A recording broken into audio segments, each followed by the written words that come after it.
Então, participa do Manhã no Ar com a gente. Manda pra cá sua sugestão de reportagem, denúncia flagrante, aí perto da sua casa, do seu trabalho. É muito simples, basta enviar uma mensagem de áudio ou de vídeo contando aí o seu problema, que a gente tenta encontrar a solução junto com você. Nosso WhatsApp é 992258767. Você também pode e deve entrar na nossa página do Facebook e interagir com a gente. Foi o que fez, olha só, o Francinilson Porto, lá do São Lázaro, a Deusdete Bastos, o Jorge Teixeira 4, também o Jefferson, Alexandre e a Fernanda Silva. Beijo para os 4, muito obrigada aí por falar com a gente aí pelo Facebook, valeu de verdade. Agora a gente vai direto lá para cima com o RC Cop, de onde o Adeilson Albuquerque traz todas as informações do tempo e do trânsito nesta quinta-feira em Manaus. Bom dia, Adeilson! Oi, Dani, bom dia para você, bom dia para todo mundo que acompanha o Manhã no Ar. Nesta quinta-feira de céu nublado, encoberto, mais um tempo muito agradabilíssimo e daqui a pouco o sol vai já aparecer. O Alex Gomes, que é o nosso repórter cinematográfico, ele mostra aí temperatura média para hoje de 25 graus, sensação térmica de 27, possibilidade de chuva de 67% e o pôr do sol está previsto para as 17 horas e 51 minutos. A máxima sensação de hoje deve alcançar 36 graus e a máxima do dia 29 graus. O RC Cop nos mostra aqui, por meio do seu monitor, 24 graus centígrados, ou seja, Daniela Sayag, o tempo está muito gostoso neste início de quinta-feira. Onde é que a gente está agora, hein, Adeilson? Estou vendo que a gente está no limite aí da cidade, a gente tem uma grande área aí florestal à direita do vídeo. A gente está sobrevoando que ponto exatamente? Sobrevoando aqui a zona sul da nossa cidade, pegando também aqui um pouco fronteira com a zona leste. Essa mata verde que o Alex mostra aí é a mata virgem da Universidade Federal do Amazonas. Agora, Alex, desce, a gente vai mostrar inclusive o trânsito, aproveitar como é que está o trânsito aqui bem em frente da Universidade Federal do Amazonas. Está aí, o trânsito por enquanto ainda é muito bom na manhã de hoje aqui na General Rodrigo Otávio. A gente aproveita para deixar o nosso bom dia aqui na fronteira, Petrópolis, Japim, Zona Leste também, Coroado, enfim, bom dia para todo mundo que sempre nos acompanha nesta zona aqui da capital do Amazonas, Dani. 6 horas e 32 minutos, Manaus ainda está acordando, né? Muita gente ainda saindo. A gente sabe que é um trânsito que não está ainda complicado, ainda bem, mas também é muito cedo, né, Deilson? É cedo para a gente falar sobre isso. Já tem bastante carro, lógico que fluindo o trânsito, mas com bastante carro na rua já também. Já tem bastante carro na rua. A gente observa que um pouco aqui na chegada da Ufam o trânsito não é tão complicado, mas naquele ponto ali, na descida do Complexo Viário Gilberto Mestrinho, o condutor já encontra um pouquinho de dificuldade na manhã de hoje. Um pouquinho de paciência por enquanto, isso porque nós ainda não chegamos às 7 horas da manhã. O trânsito aí neste ponto, na descida do Complexo Viário Gilberto Mestrinho, já está desta maneira, desta forma, o que requer, claro, um pouquinho mais de paciência. Só um pouquinho de paciência por parte do condutor até a chegada da Universidade Federal do Amazonas. Obrigada, Adeilson Albuquerque. Olha só, a gente tem a informação aqui da produção, está tendo uma questão relativa a terras em um ramal do Puraquequara. Seria uma reintegração de posse? Vamos fazer o seguinte, ver se vocês conseguem se deslocar rapidinho até lá e daqui a pouco eu volto com você mostrando essa situação, então, que estaria acontecendo nesse instante no Puraquequara. Combinado? Combinado. Eu, comandante Robson Teixeira, Alex Gomes, já estamos nos deslocando para o Puraquequara. Daqui a pouco a gente traz detalhes do ponto, Dani. Obrigada. Até já, então, Adeilson Albuquerque, equipe do RC Cop. Vamos continuar, então, aqui o programa. Ontem nós falamos aqui que a polícia desarticulou uma organização criminosa que tinha aí um esquema milionário de desvio de combustíveis em Manaus. No fim da manhã, a Secretaria de Segurança apresentou o balanço dessa operação, que prendeu mais de 25 pessoas, carros de luxo e lanchas também foram apreendidos. Vamos ver como é que foi. Mais de R$150 mil, 20 veículos entre picapes, carros de luxo, lanchas, caminhões, motos, armas de fogo. Esse foi o resultado da Operação Cetano, apresentado pela Secretaria de Segurança Pública do Estado na tarde desta quarta-feira. As investigações, que duraram cerca de 9 meses, levaram a polícia a uma organização criminosa, liderada por Cláudio Willace Saraiva, de 39 anos.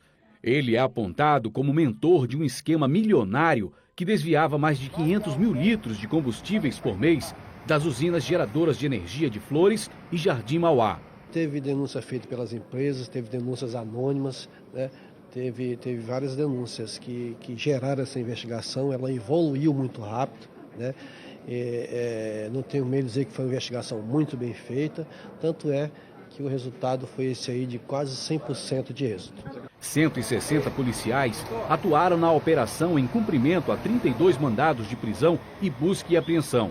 Segundo a polícia, as investigações apontaram que o esquema de desvio de combustíveis funcionava há pelo menos 2 anos e havia gerado mais de 240 milhões de reais para a quadrilha. Uma quantia alta que chegava a refletir de forma negativa no fornecimento de energia no estado. As termoelétricas utilizam o combustível da Petrobras justamente para poder produzir energia. E isso com certeza afetava, né, o valor final, né, que seria bem mais custoso, né, bem mais caro. Nós vamos continuar as investigações não só para identificar essa questão, como outros eventuais desvios, porque, como falei, é uma diretriz do governo estadual, as contas públicas corram dentro da moralidade, dentro da ética, e a gente possa evitar sangramentos como esse tipo. Todos os presos devem responder pelos crimes de lavagem de dinheiro, furto qualificado, formação de quadrilha e ainda porte e posse ilegal de arma de fogo. Em Parintins, 3 presos fugiram do presídio do município através de um buraco. A fuga aconteceu na madrugada de quarta-feira. Eles foram encontrados ontem no estado do Pará, onde foram recapturados. Vamos ver a reportagem do Emanuel Cardoso. Os pedreiros trabalham para fechar o buraco que teria sido cavado com pedaços de madeira durante a madrugada. 3 detentos fugiram por aqui e mais uma vez deixaram os moradores das proximidades assustados. Quando há uma rebelião aí, eu escondo os netos tudinho com medo. E ninguém não sabe o coração desse pessoal. O presídio passou por pequenas reformas recentemente. Uma guarita foi construída, mas ninguém viu ou desconfiou da atividade dos fugitivos. Eles também cavaram, aproveitaram isso lá que é próximo a uma fossa. É um ponto cego atrás do pavilhão que ninguém conseguiria verificar. E ali acredita-se que eles estivessem camuflado aquilo. Mas isso daí a gente vai verificar através de sindicância para verificar o que foi que houve realmente. A Polícia Militar também vai abrir um inquérito administrativo para verificar as condições da fuga, já que a PM é responsável pela segurança do lado externo do presídio. O que a gente estranha de imediato é o buraco feito fora do pavilhão, né? Ou seja, os presos estavam fora do pavilhão e isso não pode acontecer. Os agentes prisioneiros estão lá para controlar, para estar verificando e conferindo. Esse é o principal, né? 3 presos ficaram fora do pavilhão. E isso é anormal, é algo esdrúxulo, né? Fora do comum. Mas aí a apuração é que vai dizer exatamente o que pode ter acontecido. A fuga foi registrada pelas câmeras de vigilância dessa escola, mas com medo de ter problemas no futuro com os vizinhos que moram aqui do outro lado da rua, a direção preferiu não ceder as imagens para a imprensa. Os fugitivos são Luiz Mário Filgueira, José Lúcio e Kildson Moraes. 2 deles respondem por tráfico de drogas e 1 por homicídio. Os 3 fugitivos conseguiram chegar no Pará, mas a fuga terminou na cidade de Juruti, onde eles foram capturados pela polícia local. E de imediato, na chegada deles lá, ou eles estavam já transitando na cidade, foram reconhecidos pelas fotos que foram enviadas. Por volta das 4 da tarde, os fugitivos chegaram em Parintins, escoltados por policiais militares da Força Tática. Eles estão presos na delegacia, mas vão ser reconduzidos ao presídio da cidade, de onde fugiram. Por volta de 00:30 eles saíram do presídio, fugiram no caso do presídio, né? E em seguida eles pegaram uma rabeta na beira do Rio Amazonas, onde eles passaram a noite viajando.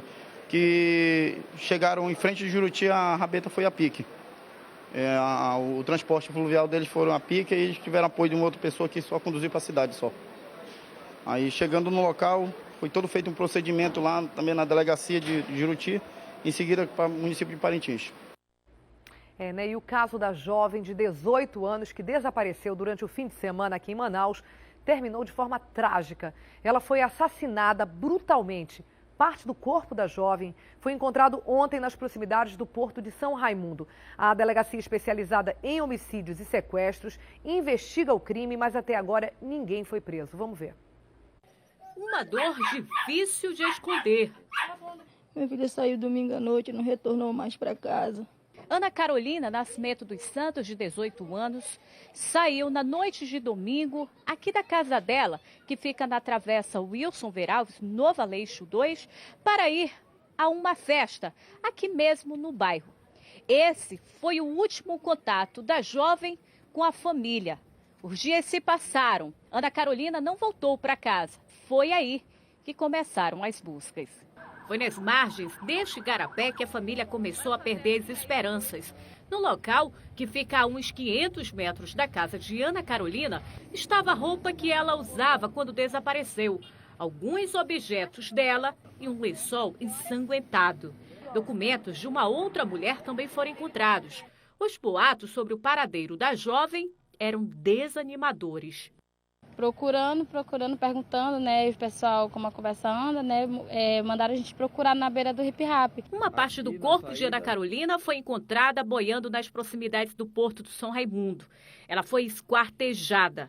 A família não sabe o motivo desse crime bárbaro. A gente não sabe informar nada se ela estava sendo ameaçada ou não, porque ela tinha muitos amigos, ela saía assim, né, muito para passear e voltava logo com os amigos dela.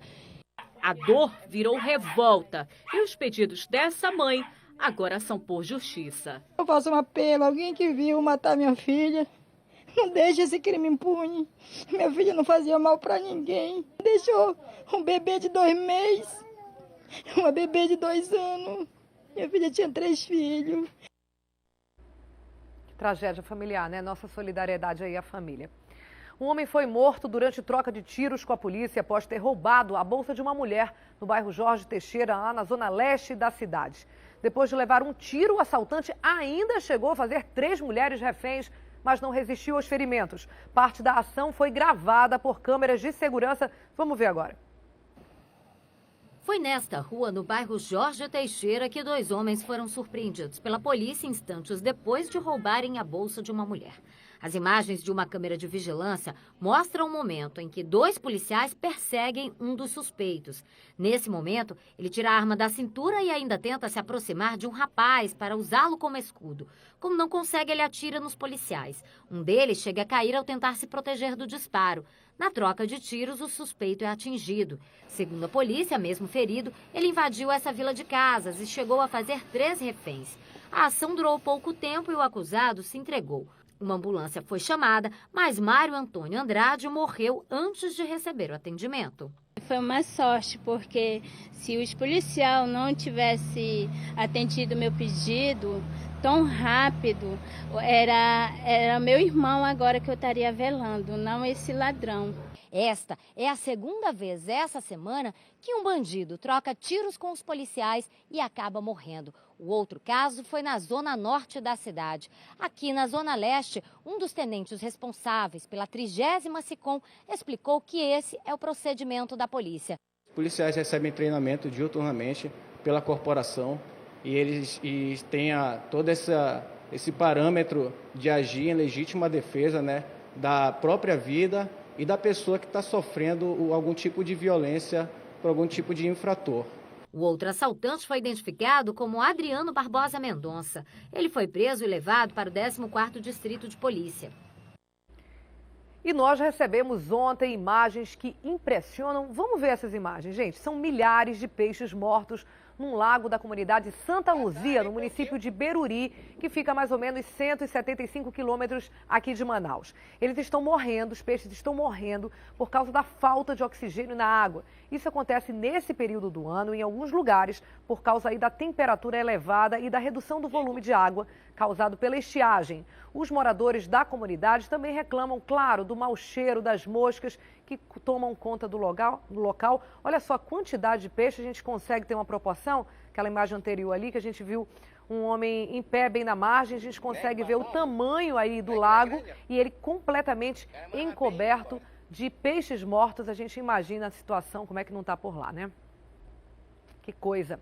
O Detran Amazonas vai promover agora em novembro um curso de formação para condutor e monitor de transporte escolar. As inscrições para as duas modalidades já estão abertas e quem traz os detalhes para a gente é a repórter Thea Morel. Bom dia, Thea. Quais são os requisitos básicos aí para essas duas categorias que a gente sabe que são tão importantes para manter a segurança dos nossos filhos na hora que eles estão indo para a aula? Bom dia, Thea.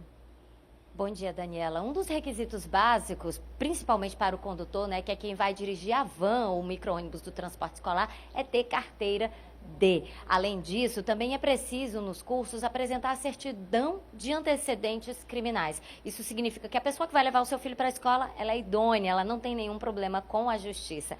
Para mais informações, nós estamos aqui com o diretor-presidente do Detran Amazonas, Leonel Feitosa. Bom dia, Leonel. Eu queria que o senhor explicasse, assim, por que a necessidade desse curso, né? O que é visto nesse curso? Bom dia. Primeiramente, a segurança das nossas crianças que vão para a escola todos os dias. Então, nós já fizemos esse ano 5 cursos, 5 turmas para condutor escolar e uma turma para monitor. O monitor é aquele que obrigatoriamente tem que estar dentro da condução escolar para tomar conta das crianças enquanto o motorista dirige o veículo. Então, com isso, nós queremos ter certeza que as nossas crianças estão indo e voltando da escola em segurança. Graças a Deus, esse ano não tivemos nenhum acidente com transporte escolar, porque fiscalizamos sempre, vamos às portas das escolas, tanto na entrada quanto na saída. E agora nós estamos abrindo mais turmas para condutor escolar, que é aquele que dirige o transporte escolar, e para o monitor também. As pessoas podem procurar a sede do Detran para fazer a sua inscrição. Agora, diretor, existem ainda pessoas que fazem o transporte escolar, tentam entrar com essa documentação, mas ainda não têm o curso e que podem aproveitar essa oportunidade? Sim, é obrigatoriamente para você ter o certificado de transporte escolar, dirigir o transporte escolar, você tem que ter esse curso do Detran. Para monitor também é obrigado a ter esse curso do Detran. Então, as pessoas que estão pensando já para o próximo ano em trabalhar com transporte escolar, podem procurar o Detran. A inscrição para o condutor escolar custa R$ 142,00 e para o monitor 2 latas de leite em pó, que nós vamos doar para instituições de caridade. Então, as pessoas que querem trabalhar com transporte escolar, procurem o Detran, a gerência de educação, para fazer a sua inscrição, levando os documentos. É bom frisar que tem que ter a folha de antecedentes criminais e categoria D na habilitação para que possa frequentar o curso. Então, as pessoas que querem trabalhar, procurem para andarem regulares e não termos acidentes na cidade. Agora, o curso não tem muitas vagas e, nesse momento, deve ser o curso do ano que tem a maior procura? Acredito que sim, porque como estamos já no final do ano, as pessoas estão se preparando para o próximo ano já. Mas, se houverem mais pessoas procurando, nós iremos abrir turmas extras, porque o que nós queremos mesmo é qualificar as pessoas para que nossas crianças tenham segurança. Então, Daniela, nesse momento o Detran Amazonas está abrindo 30 vagas, né? A gente tem aí, as inscrições podem ser feitas de forma presencial na Avenida Mário Piranga, número 1800, na sede do Detran. O Detran já é praticamente um ponto de referência ali na Zona Centro-Sul. E quem quiser mais informações também pode acessar o site do Detran na página www.detran.am.gov.br. O curso de condutor é um pouco menor, o curso de condutor é um pouco maior, ele vai do dia 23 de novembro até 16 de dezembro. O curso de monitor é que é um pouco menor e a inscrição é mais fácil ainda, são apenas 2 latas de leite em pó. Daniela. Obrigada, Thea Morel, pelas informações. Obrigada também ao Leonel. E aí, Thea, serve também como uma referência, né? Uma espécie de currículo na hora que nós, pais, que precisam usar o serviço de um transporte escolar, pode checar aí se o condutor, né, se o monitor tem esse tipo de curso. Pode ser um diferencial competitivo, inclusive, na hora de escolher o transporte mais seguro para a gente entregar aos nossos filhos nesse momento tão importante da vida, que é ir e voltar da escola. Obrigada, Thea. Daqui a pouco eu volto, então, com você. Agora a gente vai lá para cima com a Adeilson Albuquerque. Ainda agora eu falei para ele ir lá para o Puraquequara, onde a gente tinha uma informação que estaria havendo uma reintegração de posse. Então eu volto agora com a Adeilson Albuquerque. É isso que está acontecendo? Você já conseguiu checar como é o movimento por aí, Adeilson?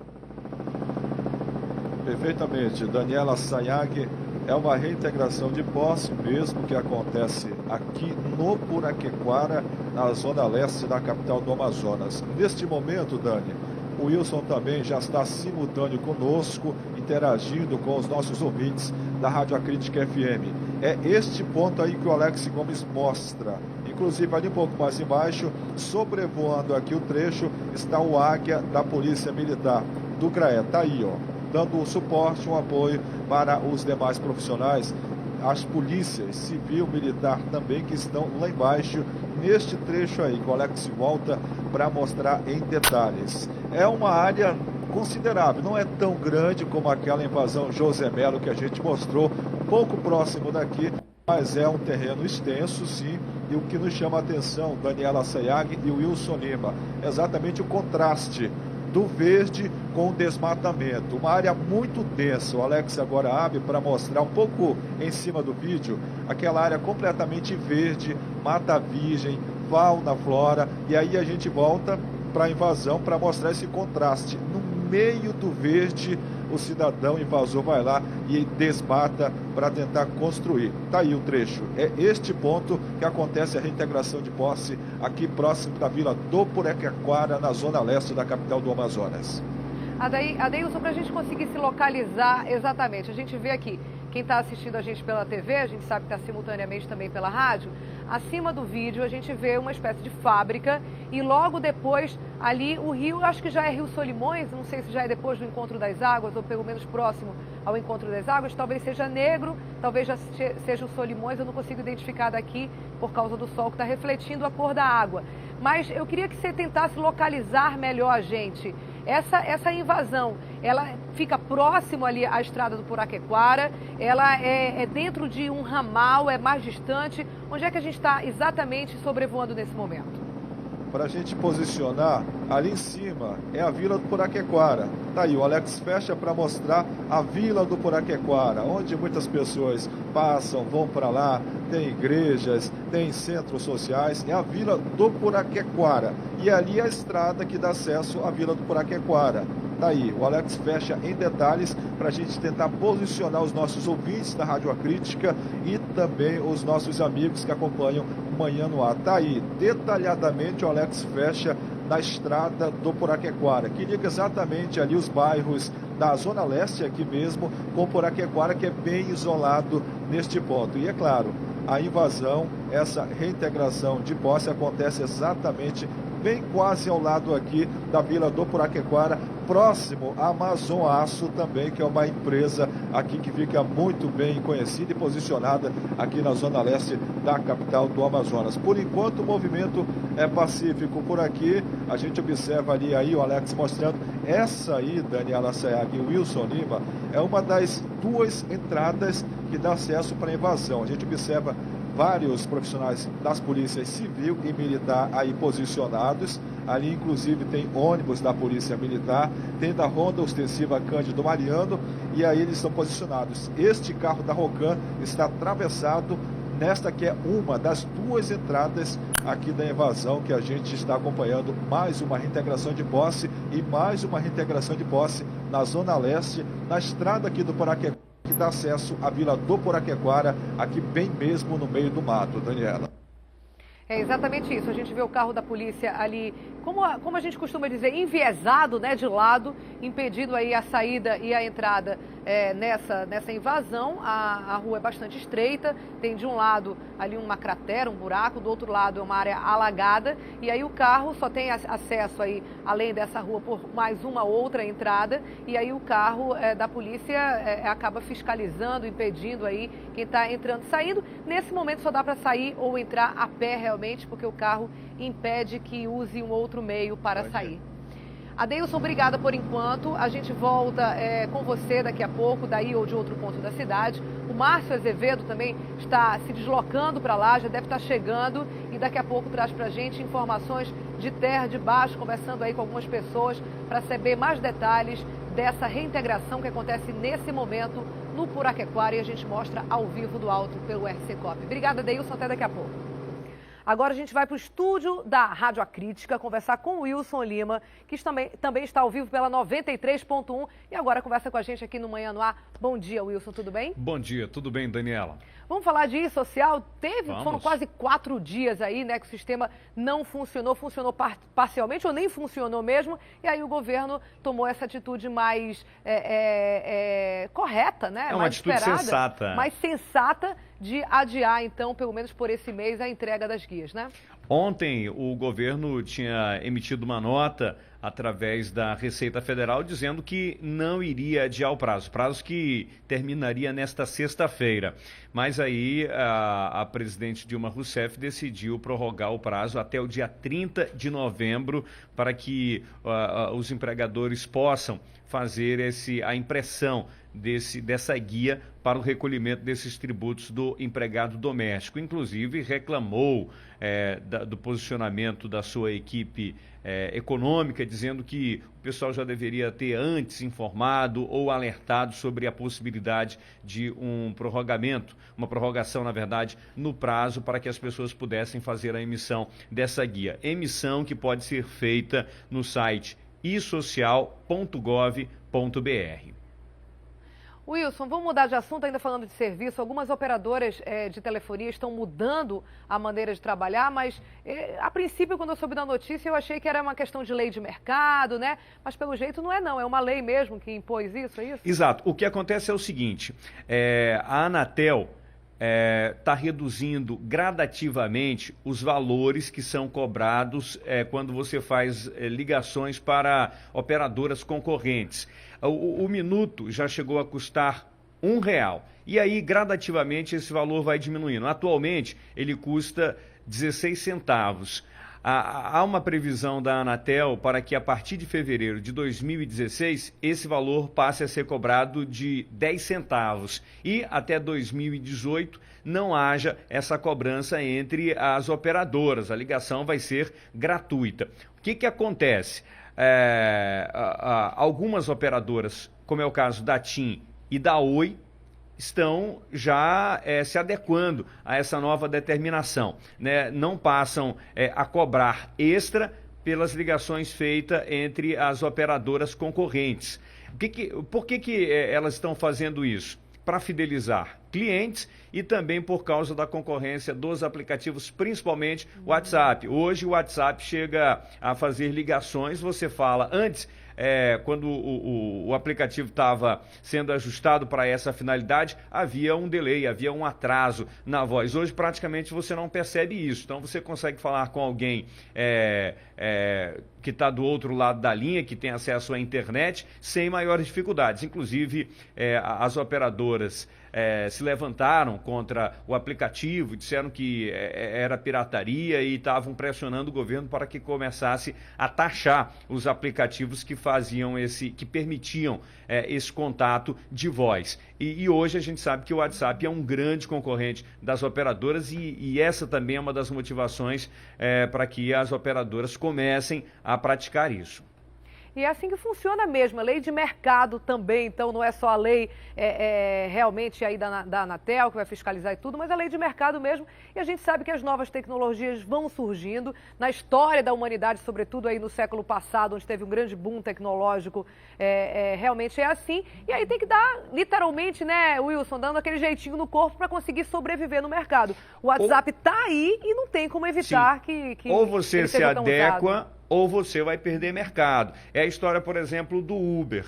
Né? O Uber, eu não estou aqui defendendo o Uber, mas a vinda dele é muito boa. Por quê? Porque alerta os taxistas, alerta a categoria a também criar estratégias para facilitar a vida do cliente. E a intenção é essa, nós vivemos num mundo capitalista e quando há uma oportunidade melhor de negócio, claro que o empresário está ali, está sempre atento e vai implementar essas melhorias. E no final das contas, o consumidor é que acaba ganhando, né? Porque ele acaba tendo mais opções. Exatamente, concorrência faz bem para todo mundo, sobretudo para o consumidor, porque faz com que todo mundo dê uma sacudida, um jeitinho aí no corpo, afinal a concorrência sempre é bem-vinda. Wilson, vamos mudar de assunto agora. Você recebeu um vídeo que mostra momentos instantes de uma tentativa de assalto. Eu queria que você falasse melhor sobre esse vídeo e a gente também tem, você já passou aqui pra gente, a gente vai mostrar para quem assiste a gente pela TV. Vamos mostrar então um vídeo. Esse rapaz que aparece aí é o Rogério Rocha Tenório. Ele tem 30 anos de idade. O que ele fazia? saía, ele e um parceiro aí, um comparsa, o Iago, eles instalavam um equipamento chamado chupa-cabra nessa máquina aí de depósito de uma agência bancária que fica ali na Avenida Grande Circular. A pessoa ia lá, fazia o depósito, quando a pessoa saía, ele ia lá, retirava o apetrecho lá, o chupa-cabra, e saía junto o envelope com o dinheiro que era depositado. E a polícia chegou até esses dois. Olha só aí, presta atenção, esse vídeo foi feito pela polícia. Tá aí o momento em que ele vai tirando aquele chupa-cabra, olha só, tira o chupa-cabra e já retira o envelope que foi depositado lá pelo cliente da agência bancária. O cliente imaginava que o dinheiro tinha sido depositado, quando na verdade ele estava em poder do Rogério. A polícia recebeu essa denúncia através de uma pessoa que não quis revelar seu nome. A polícia abordou os dois, começou ali uma conversa, não encontrou nada com eles, mas no momento em que foi fazer a vistoria no veículo em que eles estavam, encontrou todos esses acessórios, né, que eram característicos de um chupa-cabra, e aí deram o bote, conseguiram descobrir que os dois estavam nessa prática delituosa. O caso está registrado no 9º Distrito Integrado de Polícia. Então esse vídeo ele foi gravado pela própria polícia, é Exatamente. Isso? Entendi. Agora, Wilson, queria que você me explicasse melhor como é que é esse artifício. É como se fosse, assim, uma frente falsa, na hora que a gente deposita, porque é importante as pessoas saberem para tomar cuidado e não cair nesse golpe, né? Exato. Eles instalam, ele tira uma parte que tem ali na frente da máquina e coloca o acessório dele, né? Coloca a frente dele. E essa frente, ela não permite com que o envelope chegue até o caixa, né? O caixa que tem dentro desse equipamento. Ele fica engatado. Então, assim que a pessoa sai e recebe o comprovante, ele vai lá, puxa essa frente junto com o envelope que ficou engatado. Eu não sei exatamente como é que o cliente pode se prevenir disso, porque a máquina faz o registro e sai seu comprovante, né? Você recebe seu comprovante como se tivesse feito o depósito. E aí eu imagino que a agência bancária tem que encontrar uma forma de evitar que o consumidor seja prejudicado com essa situação aí, porque diz muito mais respeito à segurança do caixa eletrônico do que uma forma de prevenção do cliente da agência bancária. De qualquer jeito, mais do que nunca, com esse golpe aí na praça, é importante todo mundo que faz depósito, usa caixa eletrônico para fazer esse tipo de depósito, guardar aquele papelzinho, né, do comprovante, claro, mais do que nunca aí, porque se tiver algum problema junto à agência bancária, pelo menos tem a comprovação. E tem outra situação, Daniela Sayag, todas as vezes que você faz uma movimentação bancária num equipamento desse daí, tem uma câmera que registra a pessoa que está fazendo o saque, que está fazendo o depósito, então através desse material fica fácil da polícia identificar quem são os responsáveis por essa ação. E até no caso de um cliente que foi lesado, o cliente pode se dirigir à agência bancária e pedir resgatar essas imagens, que ali dá para identificar se ele colocou o dinheiro de fato no envelope ou se uma outra pessoa não impediu com que o envelope dele fosse depositado. Obrigada, Wilson Lima, pelas informações. A gente se fala de novo amanhã. Uma boa quinta-feira para você e para os ouvintes aí da Rádio A Crítica. Ok, até lá. Tchau, tchau. Obrigada. Conversei com a Daniela. A polícia está fazendo agora uma reintegração de posse em um ramal ali do Puraquequara, na zona leste da cidade. A gente já sobrevoou com o Adeilson Albuquerque e nós vamos mostrar agora. A gente vai direto para o Márcio. Olha só, o Márcio já está aqui. O Márcio acompanha também toda essa movimentação por lá e traz aí os detalhes para a gente. Bom dia, Márcio. O que está acontecendo, hein?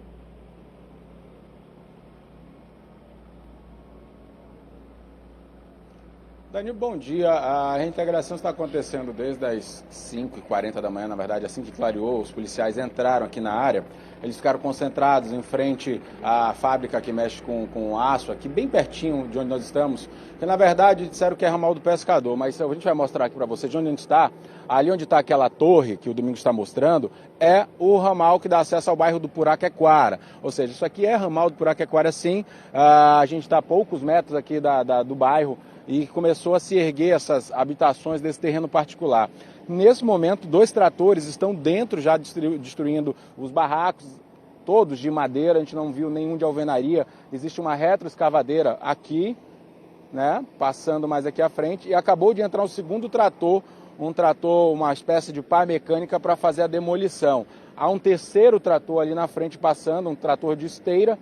E a gente fica curioso o seguinte, Dani, é que a gente não vê é uma reação das pessoas. A gente, assim, no momento que chegou aqui, pelo menos nesse local onde nós estamos, que aparenta ser os fundos da invasão, é tudo vazio, tudo tranquilo, policiais militares já no local, a gente vê poucas pessoas mesmo ali na área, não tem aquela situação de revolta que a gente vê nas demais invasões. O helicóptero Águia da Polícia Militar está em cima fazendo toda essa visualização com essa posição privilegiada e repassando todas as informações, inclusive a informação da chegada da nossa equipe aqui no local para as equipes que estão em terra. A gente vai tentar acessar a parte interna da invasão e ver como é que vai se comportar essa parte lá de dentro. A gente inicialmente fala daqui de fora da área externa por uma questão mesmo de segurança, e a gente vai entrar em contato com os policiais que estão lá para ver se a gente consegue acessar, como eu disse, a parte interna e pegar detalhes mesmo sobre quem autorizou essa reintegração, qual o tamanho dessa área. A Adeilson mostrou de cima, aparenta ser uma área, né, considerável, e a gente precisa entender melhor de quem é o terreno, há quanto tempo está invadido, porque segundo informações, essa área que nós estamos já foi objeto de outra invasão que foi retirada, e aí os invasores foram para uma área ao lado. Então daqui a pouquinho eu volto trazendo esses outros detalhes para vocês e torcer para que a polícia não nos tire daqui, que até agora a gente está achando tranquilo demais, ninguém veio pedir para a gente sair do local, a gente está bem pertinho aqui da área invadida. Daqui a pouquinho eu volto com você, Dani. Obrigada, Márcio Azevedo, e torcer para que continue assim tudo tranquilo, né? Provavelmente as pessoas que moravam aí já tinham sido de alguma maneira avisadas que haveria, provavelmente por isso estão mantendo a calma. A gente aí torce para que continue tudo tranquilo por aí. Daqui a pouco a gente volta com você com outras informações então. Até já.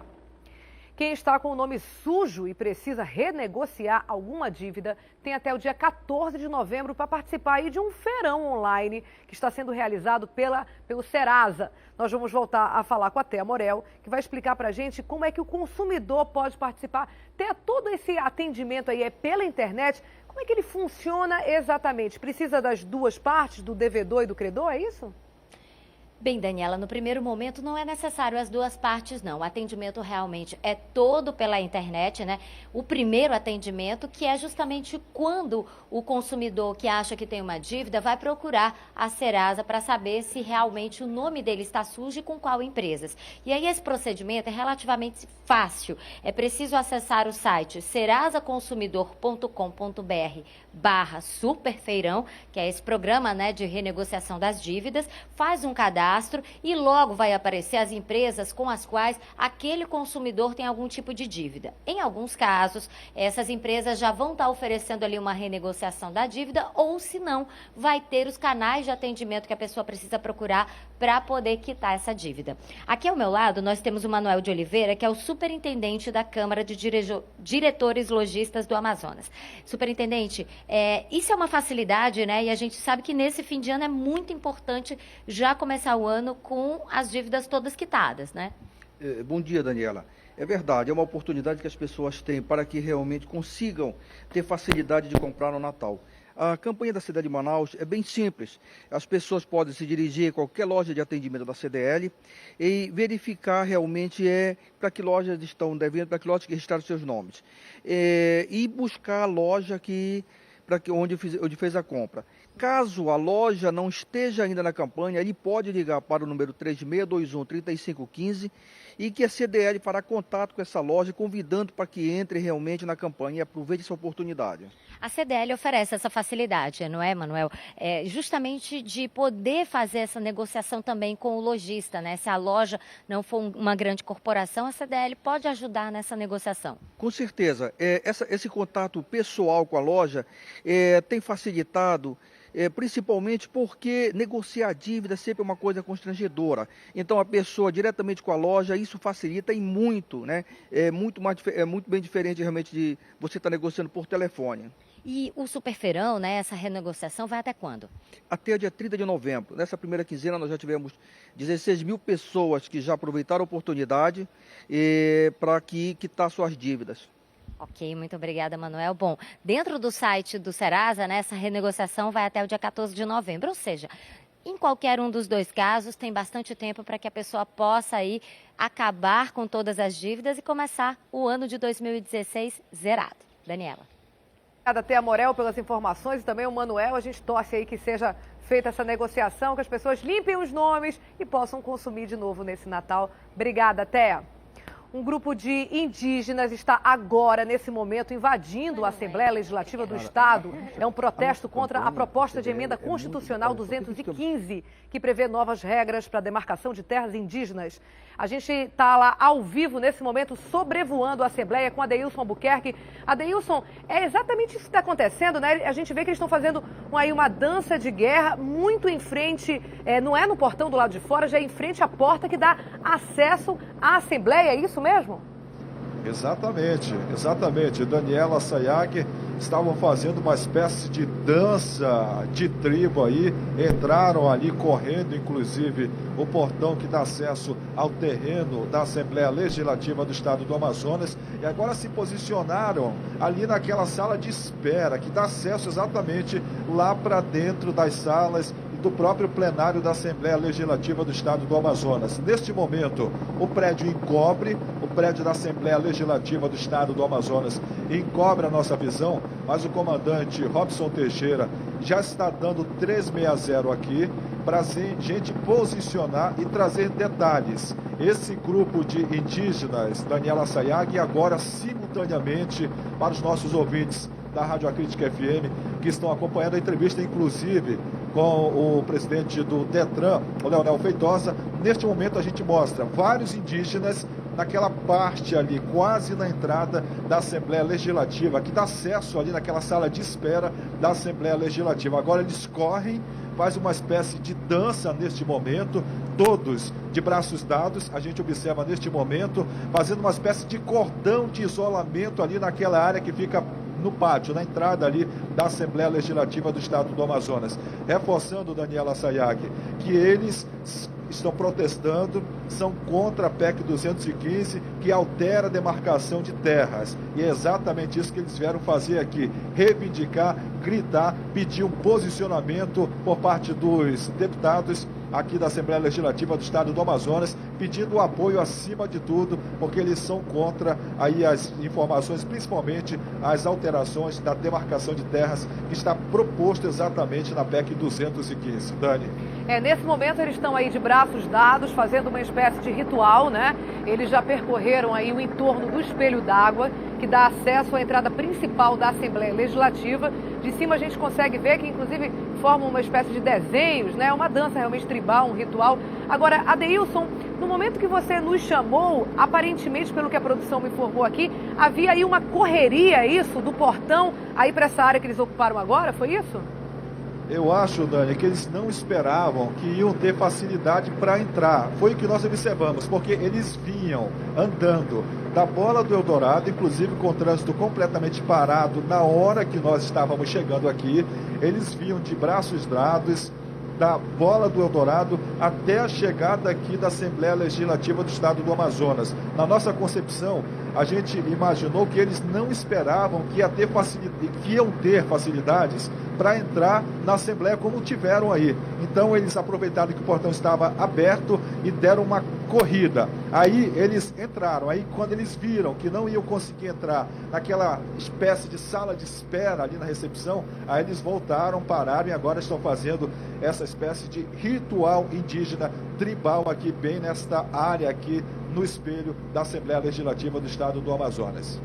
A gente sabe, Adeilson, se eles são de alguma etnia específica ou pertencem a um grupo aí, alguma ONG ou algum grupo de apoio à causa indígena. Um deles carrega, inclusive, ali um cartaz, pode ser que a gente, fechando a câmera, consiga ler o que tem escrito no cartaz. A gente já sabe se eles pertencem a um grupo, a uma etnia específica ou a uma associação que faz, então, esse protesto contra a PEC 215? Nós estamos recebendo os detalhes destas informações preliminares, não oficiais, que são várias etnias. Informações, reitero, preliminares, não oficiais, que inclusive estão sendo confirmadas pela nossa equipe de produção. Dani. Agora, o que a gente vê daqui de cima, Adeilson, as pessoas que acompanham a gente pela TV e pela rádio também, é que não há policiamento, né? A gente já sabia desde ontem que poderia haver esse tipo de manifestação, mas aparentemente ou o governo não estava, a polícia não estava confiando que haveria de fato, ou não achou necessidade, achou que seria pacífica como está sendo. Mas a gente não vê nenhum policiamento reforçado na Assembleia nesse momento, né? Aparentemente, pelo que a gente vê aqui de cima, apenas as pessoas que já fazem normalmente a segurança do prédio. Mas a gente não vê nenhum esquema específico aí para, vamos dizer assim, acompanhar, monitorar essa manifestação. Nesse momento, os indígenas estão nesse pátio, né, que tem bem à frente da Assembleia, ao lado do Espelho d'Água, se manifestando de maneira pacífica, até com aspectos culturais aí das etnias indígenas, mas eles realmente não adentram, não invadem o prédio, invadiram a parte do terreno, mas não invadem o prédio porque eles não querem, né, Adeilson? Pois é, o que nós observamos, Daniela, é que quando eles entraram na Assembleia Legislativa, pelo menos no terreno que dá acesso aí para o Espelho d'Água, aí neste pátio, eles esperavam adentrar também naquela sala de espera, onde fica ali o policiamento, a polícia militar, inclusive que resguarda a entrada das pessoas no prédio da Assembleia Legislativa. Aí a gente entende, lá, fecha naquela porta lá, Alex, que dá acesso aí, ó. Quando eles chegaram neste ponto, eles iam entrar também, que tinha uma espécie de resistência, pelo menos aparentemente lá dentro devem ter policiais, e aí eles não conseguiram entrar. Aí eles viram que não iam conseguir entrar, como entraram no terreno, aí eles aproveitaram, voltaram de braços dados e agora estão fazendo essa espécie de ritual tribal bem aqui ao lado do Espelho d'Água, neste pátio do estacionamento da Assembleia Legislativa do Estado do Amazonas. Adeilson, nossa cidade realmente está agitada hoje. A gente veio de uma reintegração de posse no Puraquequara. Nesse momento a gente mostra uma manifestação de índios em frente à Assembleia e a gente acabou de saber da informação que existe uma outra manifestação na refinaria de Manaus e é para lá que eu gostaria que você fosse agora para trazer informações de lá, o que está acontecendo lá na refinaria. Daqui a pouco eu te chamo, ok? Ok, Daniela, a gente está indo para lá. Se você me dá só um tempinho, comandante. 360, vamos mostrar aqui uma colisão, Daniela Sayag, na Djalma Batista, que é ao lado aqui, é paralela a Djalma Batista, a Maripiranga Monteiro. A gente vai só mostrar que o trânsito aqui na Djalma Batista é bastante lento e embaixo aqui, a este viaduto, a passagem de nível da Djalma Batista, tem uma colisão. A gente chama a atenção, então aproveita para o Manaus Trans, que é o nosso parceiro, para essa colisão bem embaixo, exatamente aqui da passagem de nível. O trânsito é bastante complicado na manhã de hoje. A gente já vai agora, nesse momento, lá para a refinaria para trazer as informações de mais uma manifestação, Daniela. Então, se você for pegar o início da Djalma Batista, né, de quem vem do bairro, no sentido bairro centro, evite nesse momento, porque é uma colisão exatamente embaixo do viaduto, esse viaduto que passa aqui próximo ao shopping. Adeilson, daqui a pouco eu te chamo, então, lá da refinaria.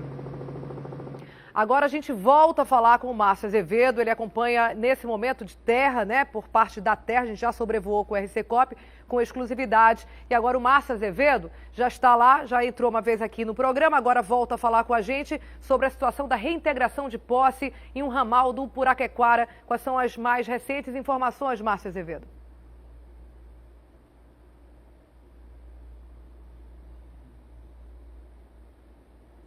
Daniela, graças a Deus, tudo aqui está acontecendo de maneira bem pacífica. Nós estamos, como você pode ver, na área interna da invasão e aqui o local já estava se consolidando. Inclusive, olha, a gente tem locais aqui com nome, placa ali, dizendo de quem pertence essa área, Francinildo, ali é do Gordo. Aqui, olha, já existiam plantações, mandioca, o rapaz já estava fazendo a fossa, já tem barracos bem consolidados. A gente vai caminhar aqui, Dani, para conversar com as pessoas que estavam no local. Chefe, bom dia. Somos da TV A Crítica, a gente está falando ao vivo aqui para o programa Manhã no Ar. Como é que está a reintegração? A polícia está... Está tirando todo mundo fora daqui. Isso aqui é São Francisco, que está bem na frente ali. A minha casa está bem na frente aqui, ó. Vocês estão aqui há quanto tempo? De 6 meses do tempo da invasão nós temos aqui, esse negócio aqui. Você sabe quantas famílias estão morando aqui, mais ou menos? Rapaz, aqui nós moramos 4, uma depois de outra aqui, ó. Tem um cara que mora para baixo, mora na outra rua ali. Isso a sua família? Não, mas tem mais ou menos quantas pessoas aqui? Umas 1.000 pessoas por aí ou menos? Acho que tem mais do que isso.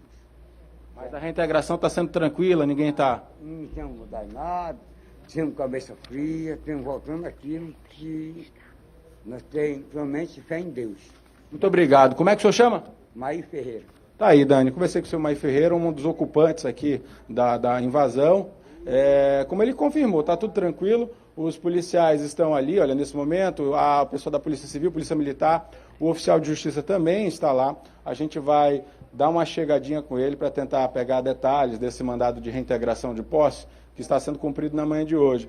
O bom é que tudo está acontecendo de maneira pacífica aqui no Puraquequara. Eu volto com você, Dani.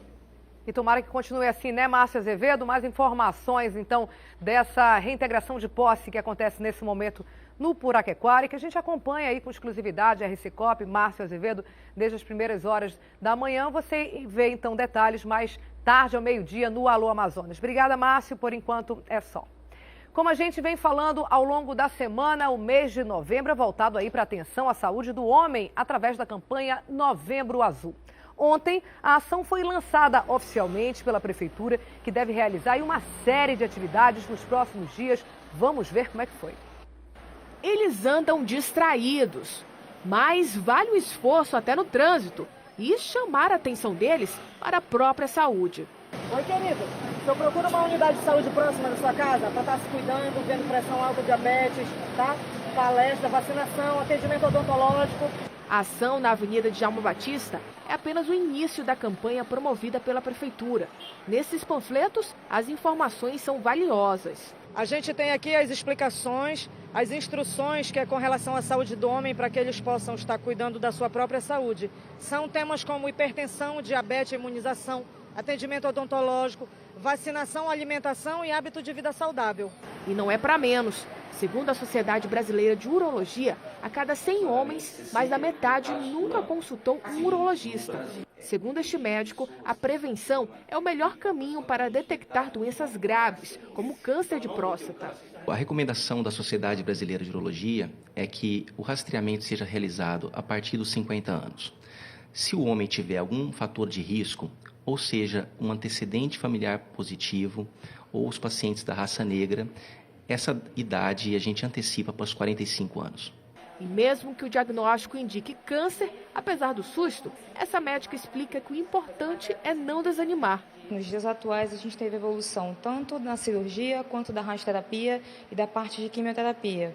Então, antigamente, os pacientes viviam bem menos, o tratamento não é tão sofisticado. Atualmente, com essa evolução, a gente possibilita não só um aumento da sobrevida desses pacientes, como também da cura, eventualmente, caso o paciente seja diagnosticado ainda numa fase mais adiantada ou mais precoce da doença.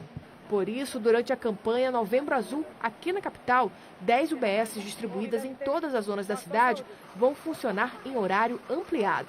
Durante a semana, das 7 até as 21 e aos sábados, das 7 ao meio-dia, justamente para dar esse leque de opção para a pessoa fazer seus exames e consultas. E quem deixou os tabus de lado e não descuida da saúde, também alerta. É importante porque a prevenção do cuidado do homem, vários exames são feitos, o toque retal é importante para qualquer homem, isso não há nenhum problema o homem fazer, isso não há constrangimento. Fazer a prevenção, né? E quando a gente fala em saúde do homem, né, esse assunto que a gente está falando agora, um dos assuntos que mais preocupa é justamente o câncer de próstata, a gente sabe. De acordo com dados aí do Instituto Nacional do Câncer, a estimativa é de que sejam registrados 510 novos casos, gente, no Amazonas esse ano. E a gente continua falando sobre esse assunto agora com o Dr. Giuseppe Filiolo, que é chefe do Serviço de Urologia da Fundação Centro de Controle de Oncologia do Estado do Amazonas. Bom dia, doutor Giuseppe. Prazer em recebê-lo aqui. A gente fala muito aí da prevenção, né, da saúde do homem em novembro. É um mês destinado para esse fim, mas a gente sabe que tem que sempre, ao longo do ano todo, tomar cuidado, né? Os homens aí, a gente que não é homem, é mulher, mas tem marido, tem pais, tem filhos, deve alertar o homem da necessidade dessa prevenção, né, doutor Giuseppe? Perfeito. Novembro Azul é uma campanha que foi lançada pela Sociedade Brasileira de Urologia porque no dia 17 de novembro é comemorado o Dia Mundial de Combate ao Câncer de Próstata. Então, realmente é uma coisa muito importante. Para você ter uma ideia de um dado de um estudo recente deste ano, 50% dos homens nunca foram ao urologista. Então, é uma coisa realmente que deixa a gente um pouco mal impressionado, digamos assim. O homem existe ainda um preconceito em relação ao exame de próstata.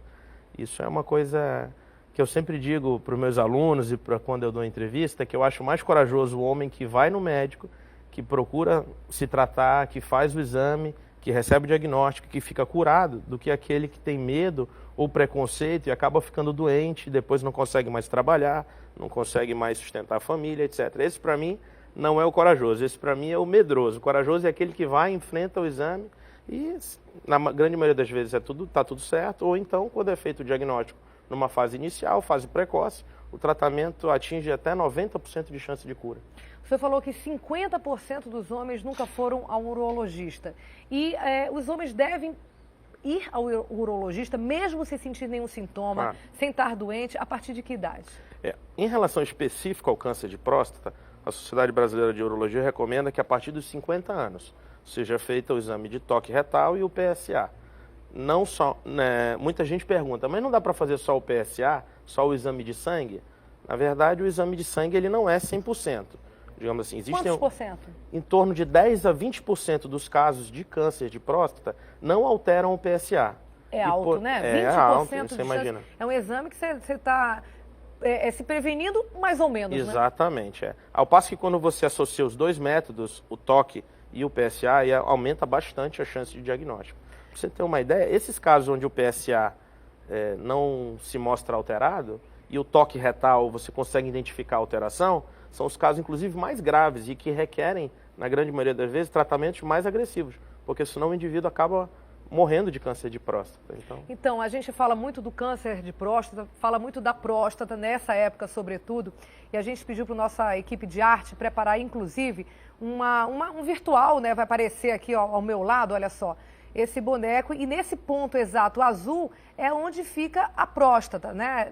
Não é isso, doutor Giuseppe? Tem um pontinho vermelho. Quem trabalha, quem está numa tela maior consegue identificar talvez melhor, existe um pontinho vermelho. É nesse ponto então que fica a próstata? Próstata é um órgão que faz parte do aparelho reprodutor masculino, que pesa em torno de 20 a 30 gramas, é como se fosse do tamanho de uma maçã pequena, e ela é responsável por produzir parte do líquido seminal, do sêmen que o homem ejacula.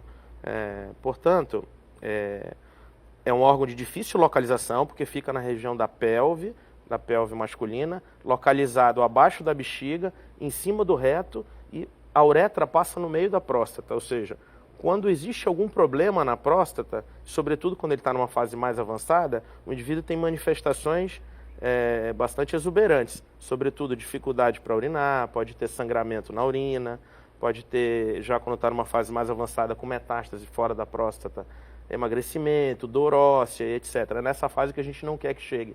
Porque, infelizmente... Nessa fase preliminar, justamente por ser um lugar muito protegido, como a gente está vendo aqui, ó, na arte, muito protegido, é difícil ter um sintoma na fase inicial? Perfeito. Na fase inicial, como a grande maioria dos cânceres, né, dos tumores, eles não apresentam sintomas. Por isso que é importante fazer esse diagnóstico precoce. Existe uma ideia de prevenção. Na verdade, prevenção em câncer de próstata é uma coisa muito difícil. Diferente, por exemplo, de câncer de colo de útero nas mulheres, que é extremamente comum aqui no Amazonas também, onde hoje já existe a vacina contra o HPV, que a médio e longo prazo com certeza vai ter uma diminuição nesse número de casos de câncer de colo de útero, obviamente dependendo da taxa da população que vai ser vacinada, mas eu acredito que seja uma medida que a médio prazo vai ter benefício. O câncer de próstata não existe uma prevenção, não existe uma vacina. Existem hábitos de vida saudáveis que a gente recomenda. Por exemplo? Excesso de carne vermelha, excesso de gordura animal. Isso é ruim? Isso é ruim. Excesso de sal, obviamente, cigarro, bebida, sedentarismo, obesidade, são fatores que aumentam a taxa do indivíduo desenvolver um câncer. Inclusive o de próstata. Eu vou perguntar para o senhor daqui a pouquinho sobre a questão hereditariedade, né? Se a pessoa que já tem algum caso na família acaba tendo mais possibilidade de adquirir a doença. Mas antes, eu vou interromper um pouco a nossa entrevista. Eu queria voltar lá para cima com o Adeilson Buquerque. Ele está sobrevoando nesse momento a refinaria de Manaus. A gente teve a notícia de que havia uma manifestação aí e o Adeilson foi sobrevoar com a Ressecop a Reman e agora fala com a gente ao vivo. Qual é a situação aí, hein, Adeilson? A situação, Daniela Sayag, é de um protesto aparentemente muito tranquilinho, pacífico. A gente observa e até ressalta que já viemos aqui mostrar protestos nesse mesmo ponto aqui outras vezes, até um pouco mais agitado, mais movimentado. A gente observa neste momento que é tranquilo. Agora, inclusive, saindo ali um caminhão de dentro ali da refinaria, a gente observa que hoje eles não bloquearam a entrada, o entrar e o sair aqui da refinaria, mas eles posicionaram ali em cima, inclusive, só fecha um pouquinho lá, Alex, eles posicionaram ali, ó, uma espécie de carro de som. E é claro, de lá são proferidas palavras, né, exatamente de protesto, né, de ordem, acima de tudo, palavras de ordem, e aí eles entram ali com faixas na entrada e na saída aqui da refinaria, mas por enquanto o protesto é muito pacífico se a gente comparar com outras vezes que nós já viemos mostrar aqui a situação neste mesmo trecho aqui na entrada da refinaria da Petrobras. Daniela. Obrigada, Adeilson Albuquerque, toda a equipe aí do RC Cop, pelas informações nessa quinta-feira. A gente continua falando aqui sobre câncer de próstata. Antes de eu chamar o helicóptero, eu estava lhe perguntando, doutor Giuseppe, sobre hereditariedade. Pessoas que têm casos de câncer de próstata na família devem ter um cuidado extra? Sim. Essas pessoas, ela têm um risco aumentado em torno de 2 a 3 vezes em relação aos homens que não têm nenhum antecedente. Portanto, a recomendação é que inicie os seus exames de diagnóstico precoce mais cedo, ou seja, a partir de 45 anos de idade. É a recomendação, o PSA e o toque. Agora, a gente já falou nisso, muita gente ainda tem preconceito em relação ao exame de toque, mas, por outro lado, muitas pessoas estão agora tendo conhecimento, né? Cada vez o Novembro Azul é uma outra maneira de divulgar isso. O senhor sente que já existe pelo menos uma diminuição do preconceito? A tendência é que as pessoas cuidem mais de fato? Sim. Veja bem, eu acho que essas campanhas são extremamente importantes. Lá na Fundação SECOM a gente sempre lança todo ano uma campanha educativa, de alerta. Eu acredito que ainda está muito abaixo do esperado. Por exemplo, o Outubro Rosa tem uma dimensão maior. Você consegue abranger mais mulheres, etc., em relação ao câncer de mama. Mas existem, obviamente, avanços nessa área. A gente precisa avançar muito mais ainda. Pra você ter uma ideia, apesar da nossa pouca disponibilidade de profissionais urologistas, no SECOM nós já atendemos mais de 2.000 consultas esse ano. E já fizemos... É um número maior do que os anos anteriores? Sim, e já fizemos mais de 100 cirurgias. Ou seja, apesar de tudo, nós estamos caminhando, nós estamos avançando, e essas campanhas educativas têm um papel fundamental. Uma outra coisa que eu queria ressaltar é que hoje existe uma nova tecnologia disponível para tratamento de câncer de próstata minimamente invasiva, onde você não faz mais aquelas grandes cirurgias, onde você deixa sequelas importantes, que é, aliás, muito temida pelos homens, que é a disfunção sexual, a incontinência urinária, a perda de urina. Hoje em dia existem tecnologias bem modernas, cirurgias minimamente invasivas, como eu falei, através de técnicas videolaparoscópicas, até mesmo robótica, já é uma realidade aqui no Brasil, e nós estamos implementando uma sala inteligente lá no SECOM.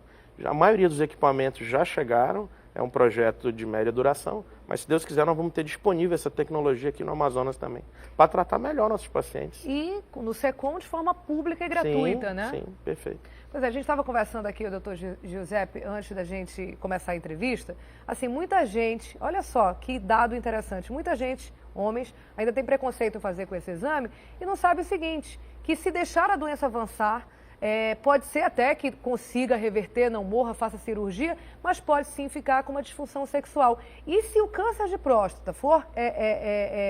progredindo?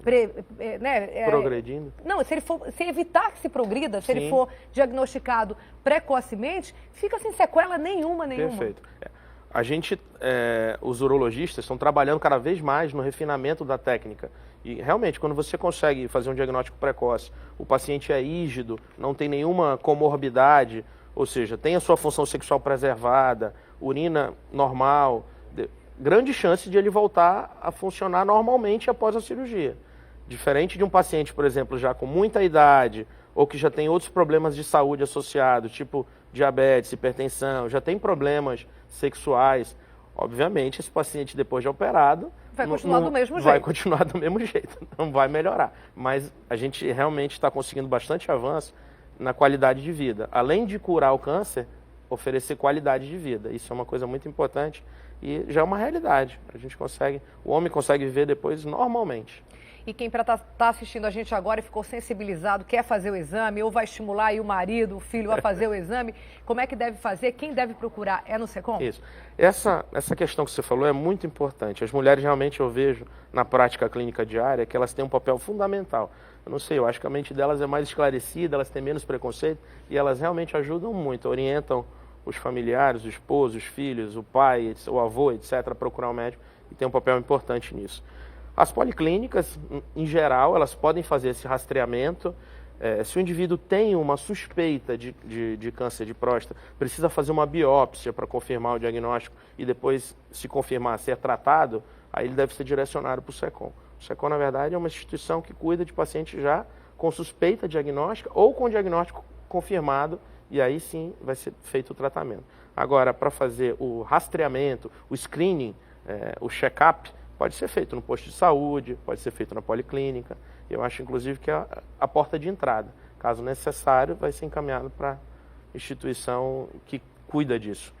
Até porque nós temos hoje uma demanda muito grande. E isso é fato. Não só do Amazonas, como não do norte, só do Amazonas, como toda a região norte, inclusive países vizinhos também. Que vem procurar o atendimento por causa da qualidade do atendimento no SECOM. E a gente vai falar sobre isso novembro inteiro, só está começando, né? A gente vai falar aqui no Manhã no Ar, com certeza, como pode fazer, lembrar você aí várias vezes, colocar também na nossa página do Facebook os locais onde a Prefeitura está fazendo aí um atendimento extra, proporcionando esse maior contato aí, com esse cuidado da saúde, que às vezes o homem acha que é machão, que não precisa, e as mulheres são mais sensíveis e por isso, inclusive, vivem mais, né? Sim. Que mude esse conceito, que os homens possam viver mais também.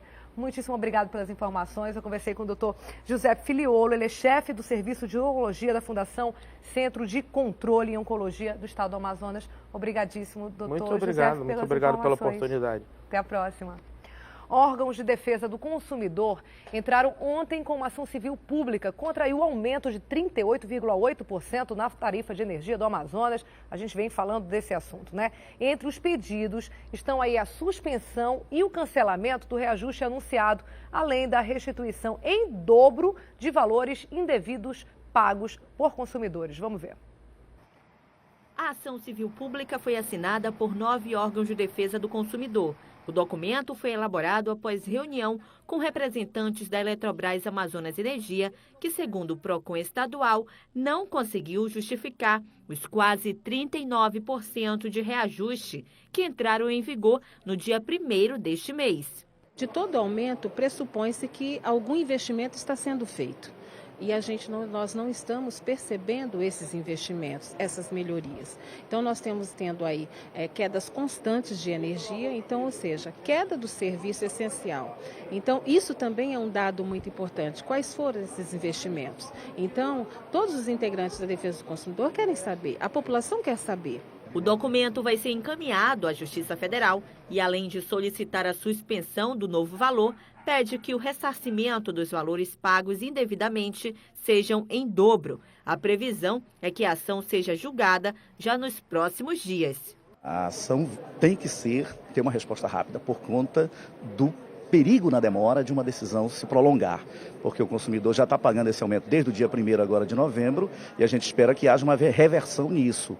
Então, para isso, para ser efetiva, a Justiça tem que nos dar uma liminar favorável. Segundo o presidente da Comissão de Defesa do Consumidor da Câmara Municipal de Manaus, esse reajuste, além de abusivo, dá a entender que a ANEEL quer compensar a suspensão da cobrança das bandeiras tarifárias.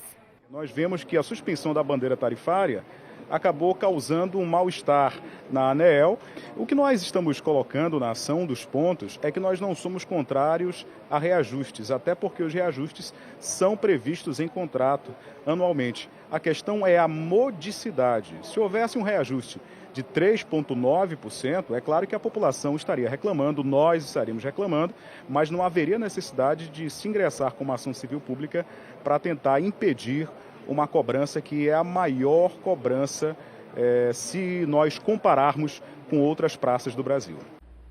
É um absurdo realmente, né? A ANEEL informou que ainda não tomou conhecimento da ação. Já a Eletrobras Distribuição Amazonas explicou aí que o reajuste é anual e sempre é definido agora em novembro. A concessionária informou ainda que no caso do Amazonas, as correções aí da tarifa têm sido feitas abaixo do índice da inflação acumulada no período, segundo eles. Você que tem algum livro que está sem utilização, não usa de jeito nenhum e não sabe muito o que fazer com ele, pode aproveitar a oportunidade e participar da campanha de arrecadação de livros da Câmara Municipal de Manaus para incentivar aí a leitura nas escolas municipais. Quem explica para a gente como participar é a Thea Morel. Thea, que tipo de livro pode ser doado, hein? Olha, Daniela, qualquer tipo de livro pode ser doado, né? A ideia é justamente doe conhecimento, dê um pouquinho daquilo que você tem, né? Você já leu aquele livro e ele pode servir para uma outra pessoa. Essa é uma iniciativa da Comissão de Educação da Câmara Municipal de Manaus e para isso nós trouxemos a vereadora Terezinha Ruiz para que ela explique um pouquinho como é que funciona. Vereadora, a ideia realmente é tentar difundir esse conhecimento, né? Na verdade nós estamos preocupados com os alunos porque eles se preocupam muito em conhecimento tecnológico, mas hoje quem não ler muito, os alunos principalmente, têm um baixo nível de conhecimento na área de língua portuguesa, matemática e nas ciências de modo geral. Portanto, nós estamos com a campanha Doe Conhecimento até o final de novembro, recebendo livros para didático, de educação infantil, livro de pesquisa para a gente doar às escolas que têm mini bibliotecas e que possam contribuir para o conhecimento dessas crianças, para o melhor desenvolvimento do intelecto e que eles não sejam só ligados nas novas tecnologias. O posto de coleta, onde funciona? Nós estamos coletando na Câmara Municipal de Manaus, temos das duas entradas principais, no primeiro andar, que é na minha sala, logo na entrada. Então nós colocamos também as escolas José Carlos Mestre, então, um espaço maravilhoso, a Escola Vicente Mendonça e algumas escolas públicas têm necessidade desses livros para poder também incentivar seus alunos. Então a ideia é justamente essa, Daniela, poder ter essa doação de livros, né? Os alunos poderem receber, até para desenvolver mais o vocabulário, entender melhor da língua portuguesa, né? Entender melhor como é que funciona o nosso mundo através mesmo da nossa linguagem e do desenvolvimento dessa linguagem. Daniela. Obrigada, Thea Morel, pelas informações, que todo mundo aí entre realmente nessa campanha, né? Porque acaba arrumando a casa e fazendo bem o que é melhor, fazer que o livro tenha, de fato, uma utilidade para outra pessoa. Obrigada, Thea, pelas informações e que as pessoas aí fiquem sensibilizadas e possam aderir a essa campanha. Tchau, até a próxima. Agora a gente faz um pequeno intervalo, são 7 horas e 41 minutos e volta em instantes falando de esporte e também do Bar em Bar, um evento gastronômico delícia, com comidinhas muito gostosas e preços acessíveis. Você não perde por esperar, a gente volta em instantes. Volta aqui no Manhã no Ar para falar de esporte agora. Chegou a hora do esporte com ela, Carol Queiroz, que já está ali no estúdio do Crack na TV e agora com a gente no Manhã no Ar. Bom dia, Carol. Bom dia, Dani, tudo bem? Tudo ótimo. Que bom. Olha, vamos falar de futebol feminino. As meninas do Iranduba e do Sul América Salcomp estão com tudo no Campeonato Amazonense desse ano. Próximo sábado já tem a grande final da competição lá no Estádio da Colina. Partida importante. Afinal, o vencedor deste primeiro confronto jogará por um empate no próximo sábado para ser o campeão. O Iranduba começou melhor, levando perigo. Mas foi o Sul América que abriu o placar com Selma, após ela chutar cruzado e o gramado enganar a goleira. Mesmo depois de ter sofrido o gol, o Verdão era melhor em campo. Após desperdiçar várias chances de gol, Lu enfim empatou o jogo, depois de receber belo passe e tocar na saída da goleira. Apesar da superioridade do Iranduba, o primeiro tempo terminou 1-1. Assim como a primeira, a segunda etapa começou movimentada. Logo no início, o Sul América Salcomp com o GSN se livrou de duas zagueiras e colocou o time na frente do placar, 2-1. O jogo se mostrava igual para as duas equipes. Em boa jogada, Lu fez o gol de empate do Iranduba. Quando a partida caminhava para o empate, Lu fez o terceiro dela e do time, nos acréscimos do jogo, 3-2.